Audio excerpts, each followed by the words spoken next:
This news update is brought to you by... So, I'm meeting Rico later. Gotta check in with the girls, but first, let me check my usage on the MyLime app. Now, what should I wear? Hashtag sexy. He's here.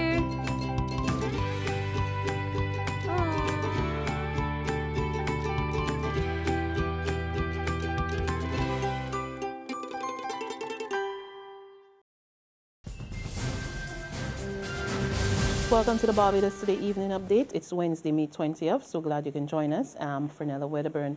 Our top story: all is not well at the island's lone mental health institution.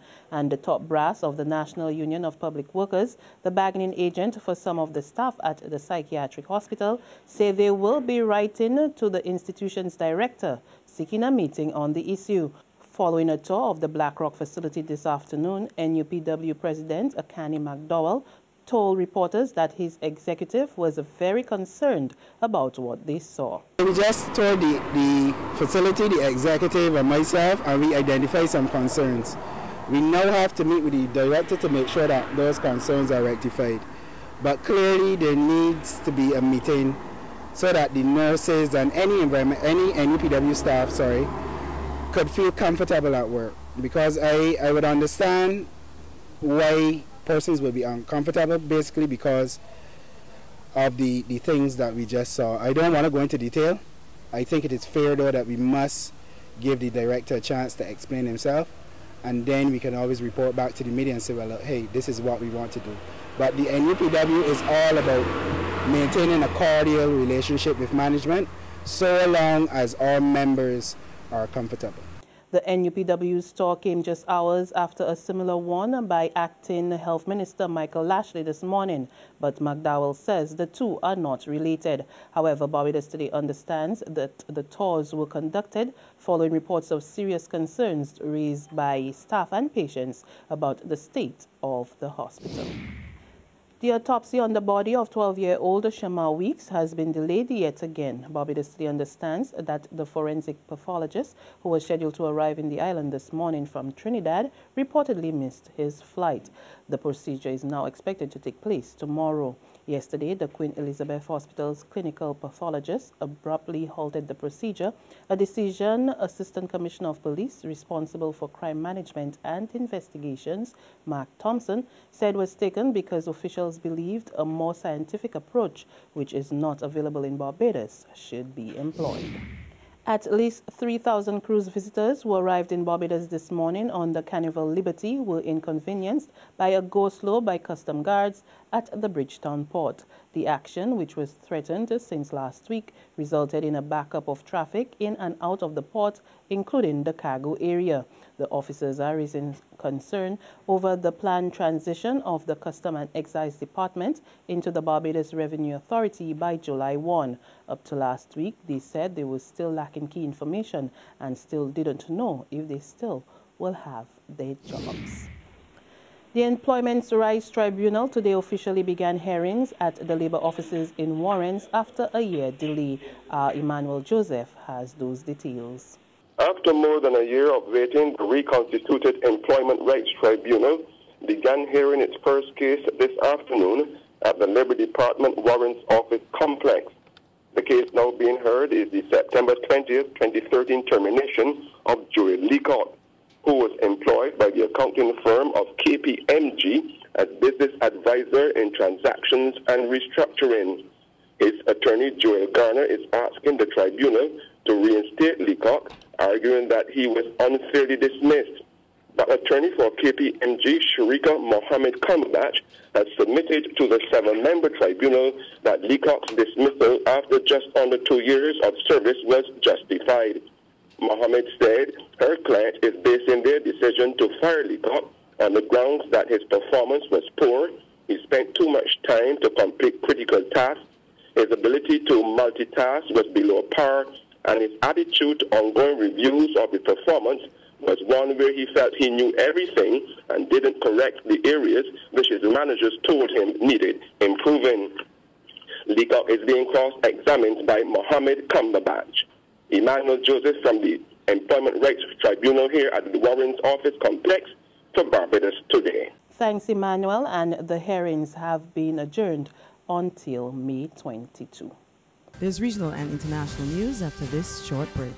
Farley Hill, Crane Beach, fried chicken at Pug's Bar, all parts of Barbadian life that some might know, but others don't. So join me, Katrina Marshall, as I go about town and across country, peeking into tucked away districts and liming with the people who bring them to life.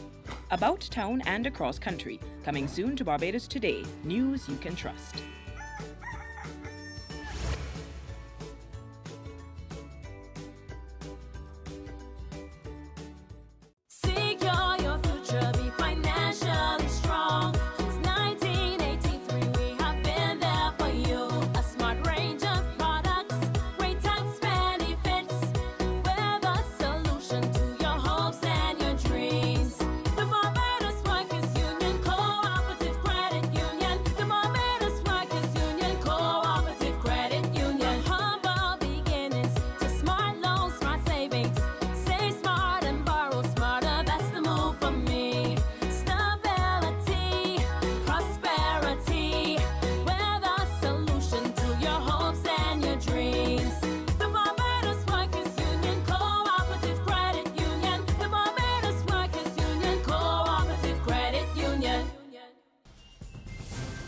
In sports, an incisive spell of off-spin bowling from talented all-rounder Hayley Matthews propelled West Indies women to a 31-run victory over Sri Lanka and a 3-1 series win in the 4-match one-day international series at the R. Premadasa Stadium in Colombo today. The teenager took career best figures of 347 as West Indies successfully defended their below par score of 156. Dismissing their hosts for 125 in the 46th over of their run chase. After having opted to bat, West Indies slumped to 156 all out, with only 4 of their batters crossing double figures. We pick up on the regional scene, and lawmen in Jamaica are warning against the practice of swallowing drug pallets. They caution that not only will the habit land perpetrators under arrest, but it has serious, sometimes fatal implications for their health, revealing that 1 in 4 people died from the practice in the last month alone. The warning comes on the heels of the death of a woman over the weekend, where a post-mortem on her body revealed 20 packets of cocaine, as well as an empty plastic casing in her stomach. The officers say 2 other traffickers had to undergo surgery to remove the drugs due to complications. And further afield, lawmen in the United Kingdom are reporting what they say is an unprecedented increase in child abuse cases. According to the officers, more than 1,400 suspects, including politicians and celebrities, have been investigated by police probing historical child sex abuse allegations for the summer of 2014. Of those investigated, 216 are now dead, and 261 are classified as people of public prominence, with 135 coming from TV, film, or radio, and 76 are politicians. The figures are taken from police forces in England, Wales, Scotland, and Northern Ireland. And on that note, we come to the end of our evening updates, but we'll be back again in the morning. Until then, remember, log on to www.barbadostoday.bb, subscribe to our e-paper, our email updates, and like us on Facebook. You can also catch us on iZoomi Media in bus terminals or screenplay at supermarkets and gas stations near you. We're also on Channel 101 online TV and Mix 96.9 FM. There you can get all the latest news and sports. I'm Fernella Wedderburn. Good evening.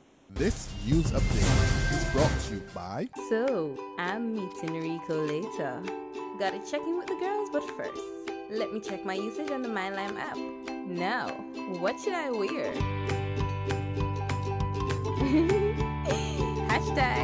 #sexy.